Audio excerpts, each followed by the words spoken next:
A good day for the bowlers as 18 wickets are taken on day one at Chelmsford. Reigning champions Essex played their first match of the season today. Having missed out last week, their opponents Lancashire lost their first game and would be looking to bounce back at the Cloud FM County Ground. With the toss uncontested, Lancashire opted to field first. Brown and Chopra opened the match for Essex, comfortably hitting boundaries. But it wasn't long until Onions got the upper hand, getting Chopper LBW gone for 6 runs. Wesley came in next, and despite some good bowling, the pair did manage to slowly build their total. Nick Brown, however, was the next to go. Joe Many with the breakthrough, the second wicket coming in the 17th over.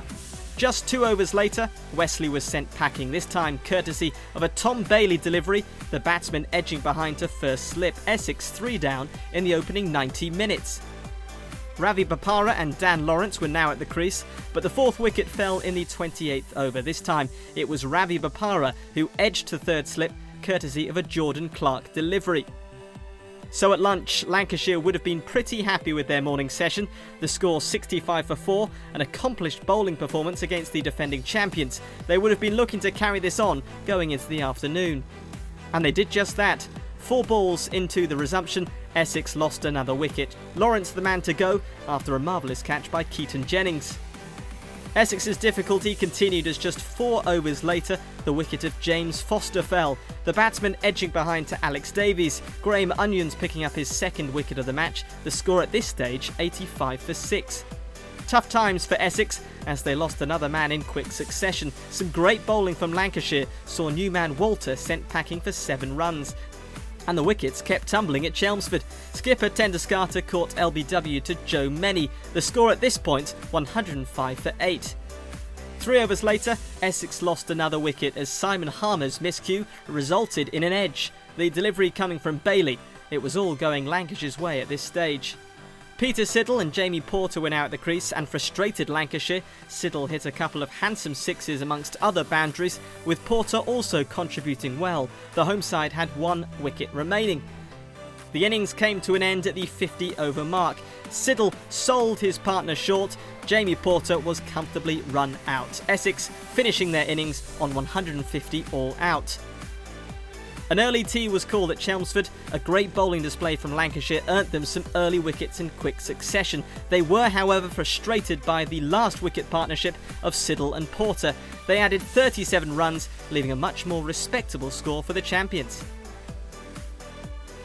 Lancashire's reply was soon met with an early breakthrough from the home side. Jamie Porter finding the edge of the Keaton Jennings bat, James Foster with the catch. Jennings sent on his way for 2 runs.